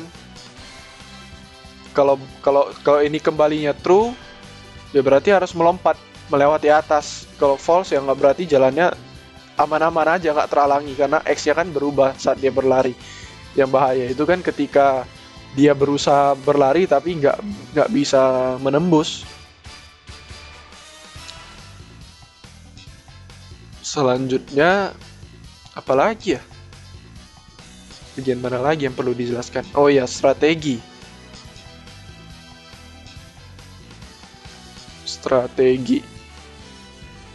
Sebenarnya saya buat strategi ini ya untuk mempertimbangkan apakah HP kita sudah tipis atau MP kita sudah tipis. Jadi karena tadi mempertimbangkan ini, Dennis itu serangannya lebih cepat daripada Davis. Serangan Davis itu cepat kalau dia memakai strafe tadi. Strafe tadi itu lebih tinggi kecepatannya. Jadi kalau bisa ya kita usahakan gunakan strip saja. Kalau mana kita tidak cukup, ya nggak usah, ya kita minggir aja dulu, jangan jangan ngajak, nggak usah ngajak berantem. Itu ini di sini cukup cukup berantakan kodenya. Strategi ya, saya buat satu integer strategi untuk menyimpan strategi yang sedang dipakai. Jadi di ego dia bakal cek dulu. Ini kan .sum full object ini tadi juga nilai ini fungsi boolean. Kalau dia mengembalikan, dia bakal mengembalikan false jika tidak ada energy ball yang bersifat mengancam dirinya. Jadi jika tidak ada yang mengancam, dia tidak perlu menghindar berarti. Jika tidak perlu menghindar berarti dia fokus ke menyerang lawannya atau fokus ke dirinya sendiri. Enemies 0 sama seperti tadi, ini adalah lawan yang paling dekat. Saya akan jelaskan bagian on strategy tadi. Jadi search for milk or beer. Susah juga nyebutinnya. Ini untuk mencari, ini sebuah metode ya. Metode untuk mencari apakah ada susu atau bir yang ada susu atau bir di dalam area permainan kita. Karena milk itu kan untuk menambah HP dan MP. Bir itu untuk menambah MP. Jika kita butuh, ya kita sebaiknya mengambil ini. Tapi kalau nggak butuh, ya ngapain kita ambil? Ini untuk mendeteksi apakah ada bir atau milk di daerah permainan kita. Implementasi dari milk or beer itu seperti ini. Array ada dua buah array. Kita lakukan iterasi dari 0 sampai 399. Terus kita cek apakah ID-nya ini 122 atau ID-nya 123. Seperti dokumentasi itu ada di sini di reference page, bagian reference page. ID properties kayak di sini. Di sini dikatakan milk itu 122, bir itu 123. Ini juga ada di data.txt kita, cuman saya malas buka itu, lebih enak buka dari sini. Kita mendeteksi ini kan target ini, kita target terus cek apakah ID-nya 122. Kalau ID-nya 122, kita masukkan ke array-nya milk. Kalau ID-nya 123, kita masukkan ke array-nya bir. Lalu kita urutkan, sama juga di sini. Ini sebenarnya satu untuk milk, satu untuk bir. Kita urutkan. Jika milknya ada ya, kita urutkan. Jika tidak ada, milknya kita buat -1. Supaya nanti waktu kita cek bisa, milknya itu bisa, waktu kita cek bisa, kita cek apakah ada atau tidaknya. Kalau -1 berarti tidak ada milk atau tidak ada bir, tergantung apa yang sedang kita cek. Kita sort, lalu letakkan yang paling dekat. Kita simpan yang paling dekat di bir 6 dan milk 6 ini. Nanti kan di bagian on strategy tadi, on strategy ini nih, bagian on strategy. Kalau ada itu untuk ngecek ada susu atau tidak, tapi tindakan kita kan nggak selalu ada susu atau ada bir. Tindakan kita nggak selalu ngambil itu. Jadi kalau darahnya HP kita sudah cukup rendah, ini is low on health, ini cuman ngecek self.hp. Kalau sudah di bawah berapa ya, nanti kita buka. Kalau darahnya sudah, HP-nya sudah cukup sedikit dan mananya juga sedikit, wah gawat lah ya kan. Berarti sebenarnya kita harus menghindar, kita harus melarikan diri, karena kalau enggak ya bisa mati ya kan. Kita harus melarikan diri. Tapi kalau ada milk, kita akan ambil milknya untuk diminum. Kondisi yang lainnya,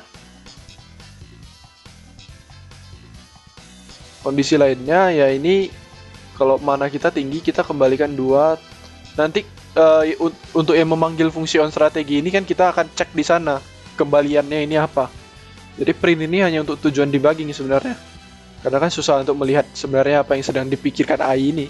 Dan kondisi-kondisi ini intinya ya sebenarnya apa yang pertimbangan-pertimbangan kita lah. Kalau darahnya sedikit dia buat apa, kalau kalau darahnya lagi kalau MP-nya lagi sedikit dia buat apa, kalau dua-duanya gimana, pertimbangan-pertimbangan kita lah. Cuman ada satu lagi ya, ada fungsi di sini, pick up item. Pick up item itu sebenarnya mirip dengan move towards, cuman di sini targetnya objek. Cuman kalau mendekati lawan dengan mendekati objek beda dong. Ini bisa sampai 5 ya, karena kalau untuk mengambil objek itu harus cukup dekat sekali untuk kita ambil. Kalau dia sudah cukup dekat, sudah 5, baru kita pick up. Try pick up ini hanya menekan tombol attack sih. Face to enemy saya pakai kembali karena ya tujuannya sama. Kita harus menghadap ke susu. Nggak harus sih sebenarnya, kalau sudah cukup dekat. Ya biar lebih estetik aja. Harus menghadap ke barangnya waktu diambil kalau bisa. Masa membelakangi barangnya kan kurang cantik juga. Ini juga untuk is drinking, kalau dia sedang minum dan ada ancaman, itu is drinking ini kita pakai untuk memeriksa apakah dia sedang minum atau tidak. Sebenarnya hanya state-nya 17 atau bukan. Sesuai di sini state 17 itu adalah saat dia minum, ini 17 drinking. Oke, tadi sampai di mana pembahasannya? Try pick up item. Dia mendekati lalu ambil. Kalau move towards dia mendekati lalu combat. Kalau ini mendekati lalu ambil. Jaraknya ini berbeda. Kalau yang tadi kan jaraknya sampai tergantung thresholdnya ya berapa. Kalau sudah cukup dekat lakukan combat. Kalau yang ini jaraknya sudah cukup dekat dia akan ambil. Ambil ini juga dengan menggunakan tombol attack. Sebenarnya saya juga pingin lagi kalau mau bagus sebenarnya ketika dia mendapatkan item entah milk entah bir ya dia harus melarikan diri, karena tentu saja lawan tidak akan membiarkan dia meminum itu, tidak akan seenak itu hidupnya. Jadi kalau strategi ini kita kembali ke ego. Kalau strateginya 0 atau strateginya 2, saya juga sebenarnya nggak ada ide. Untuk ini 0 dan 2 mendapat perlakuan yang sama di sini jadinya. Kalau 0 dan 2 ya dia harus ras itu ya dia dengan cara dia maju push.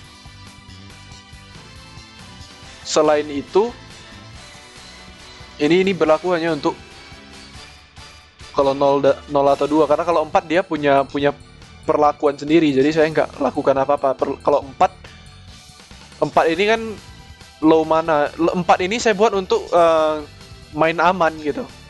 Jadi kalau istilahnya kayak inilah, darahnya sudah sekarat, kalau dia sudah sekarat dan tidak ada susu ya, kalau tidak ada susu dia melarikan diri, kalau ada dia ambil susunya. Dia punya perlakuan sendiri di sini kalau dia mengembalikan 4. Jadi yang perlu kita tangani adalah jika dia 0 atau dia 2. Kalau 0 atau 2 dia perlu menyerang. Kalau kembalinya 4 dia perlu melarikan diri. Kurang lebih seperti itu. Jadi kalau 2 dan 0, 2, 4 itu sebenarnya hanya nama.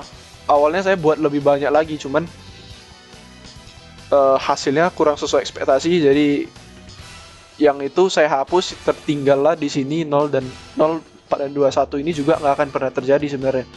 Hanya untuk karena INT harus mengembalikan nilai, ya ujung-ujungnya 1, tapi nggak akan pernah terjadi.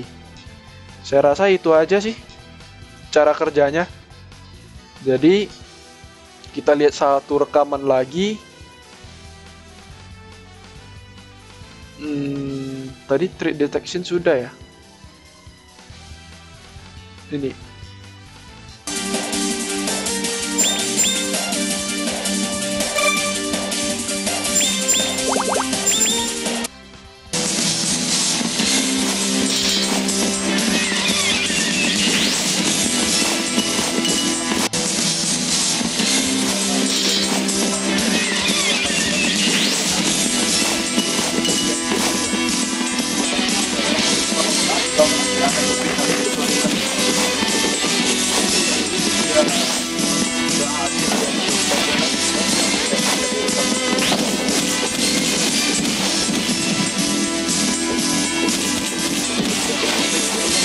belum ada di sini. Stay away from yang ini nih. Ini ada TOE-nya. Tuh. Tadi kan sebelumnya kalau dia lawannya sudah jatuh, dia berdiri saja di situ. Kalau yang ini, saya mundurkan sedikit. Lawannya sudah jatuh, dia harus pergi, nggak boleh dekat-dekat, bahaya. Karena itu kan nggak bisa diserang.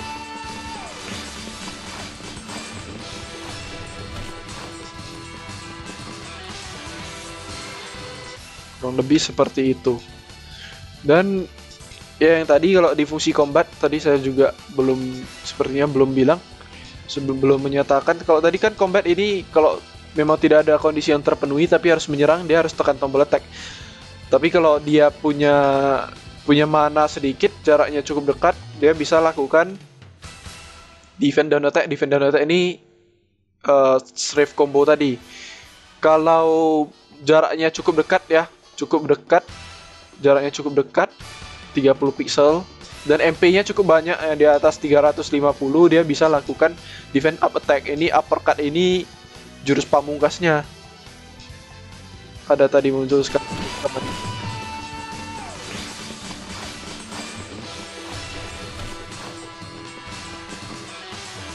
Sebelum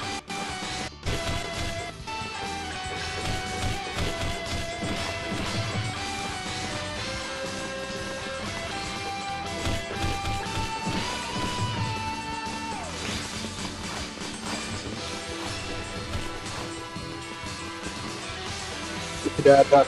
Kalau begitu kita akan lakukan saja percobaan. Saya akan tampilkan lagi, saya akan perlihatkan seperti apa nanti. Sekalian ini jadi panduan lah.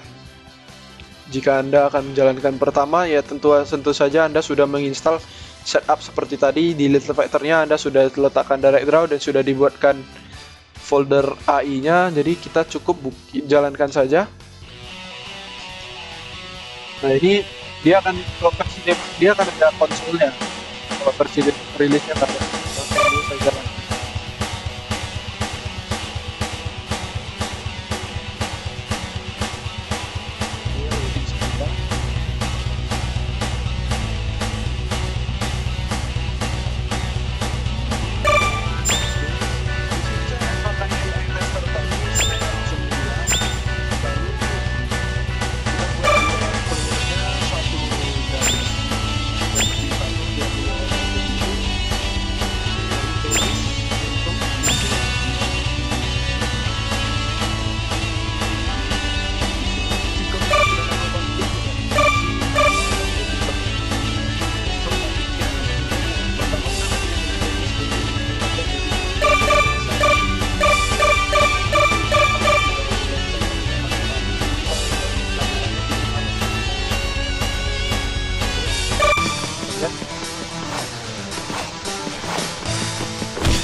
Ini sudah akhirnya sudah.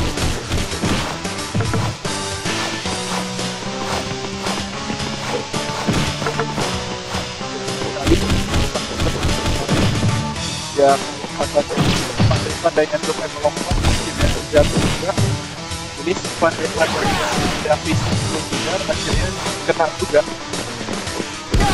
Nah, itu juga tadi ada triknya. Itu juga sebenarnya ketika permainan menggunakan dam itu yang ada di sini. Ciri khas menggunakan Davis itu ada di sini.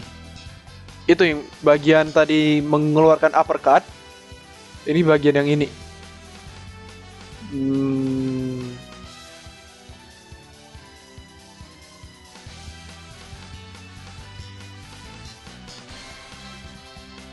Ini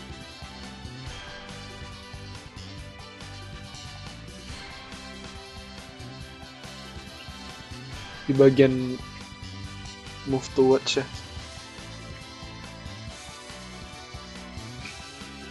Di bagian move towards. Nah ini kalau mananya cukup tinggi, Insight on mana. ini juga kita cek sendiri sih. Ya sebenarnya tweakingnya itu juga memakan waktu menentukan seberapa banyak mana yang diperlukan. Bukan seberapa banyak jumlah yang tepat untuk menggunakan ini. Kita pertimbangkan juga, karena kalau ternyata setelah kita pakai itu langsung kita bokek nggak punya mana juga berbahaya sebenarnya. Jadi pertama-tama kayak tadi ya, saya ulangi, nggak nampak, nggak bisa di replay ya. Tadinya kalau mananya cukup banyak dan save the state sama dengan 2 ini untuk running. Kalau dia mananya banyak dan dia sedang berlari dan jaraknya 2,7 ya, tadi saya coba-coba, memang 2,7 paling tepat. Jaraknya 2,7 dari 2,7 kali threshold, dan jet range-nya lebih kecil sama dengan 10, artinya dia berada di sumbu jet yang kurang lebih sama supaya serangannya tidak miss.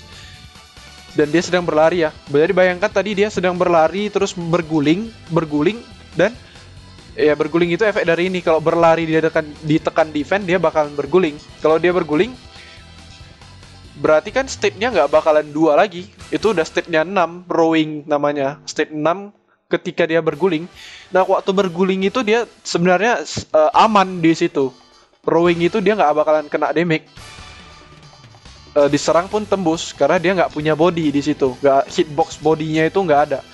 Dan kalau dia X range-nya 20, jaraknya kalau 20 pixel dari lawan, dan jet range-nya lebih kecil sama dengan 10, artinya serangannya dari segi sumbu jet bakalan kena. Dia bakal input DUA. Kita buat dia menginput DUA. Defend up attack. Defend up attack itu hasilnya uppercut. Kalau Anda lihat tadi, nanti replay saja videonya, mundurkan saja videonya untuk lihat kembali bahwa tadi dia berguling, lalu kalau posisinya sudah tepat, dia akan lakukan uppercut. Jadi sebenarnya cukup banyak yang diimplementasikan, jadi saya lupa juga bagian itu tadi. Kita coba sekali lagi. Tadi kita lihat sebenarnya udah agak-agak hampir kalah ya, tapi membalikkan keadaan.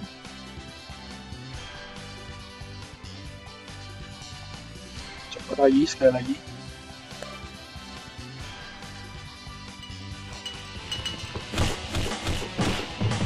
Mana kita cukup, jadi untuk apa juga kita melihat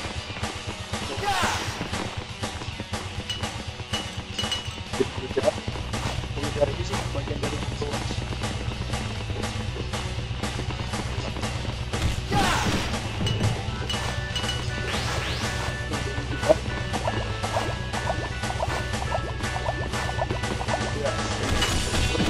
Ya, agak pas dia tidak menyerang, padahal posisinya sangat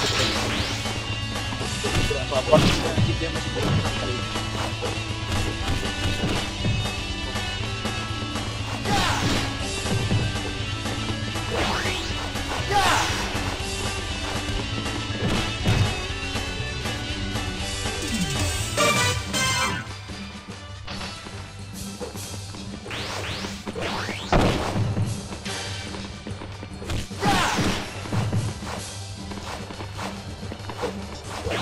Jadi ini bagian jika dia kekurangan mana, dia akan melompat seperti itu. Itu sebenarnya gaya permainan teman saya meniru karena kan dia yang mengajari saya. Jadi cara paling efektif untuk menghindar, baik itu menghindari lawan, baik itu menghindari serangan, adalah dengan melompat-lompat.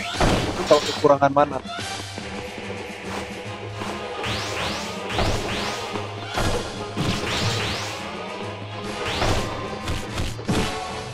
Harus dipertimbangkan.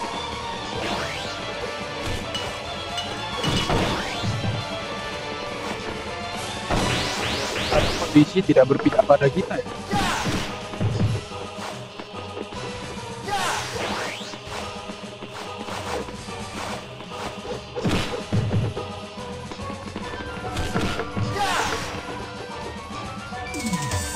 Ini sebenarnya di atas bot difficult menurut saya, karena win rate-nya lebih tinggi daripada bot difficult. Jadi nanti kita akan coba lagi dengan tanpa angle speed. Kita akan menggunakan grafis dengan Dennis tanpa AI cadangan, bukan AI cadangan, AI custom.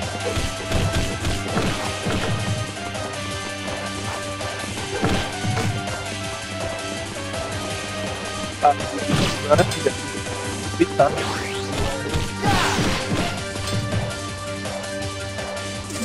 Dia sangat jauh perbandingannya. Ini sudah jauh lebih individual, dari tadi 3 kali percobaan dia kalah pertandingan. Coba lagi.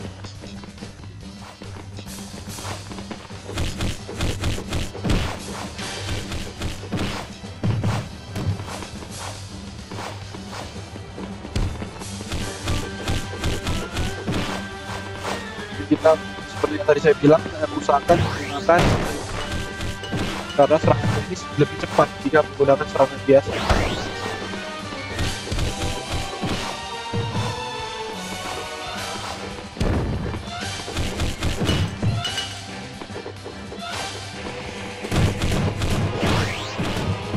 Udah bagi Davis untuk mendapatkan kondisi seperti ini. 4-1 ya.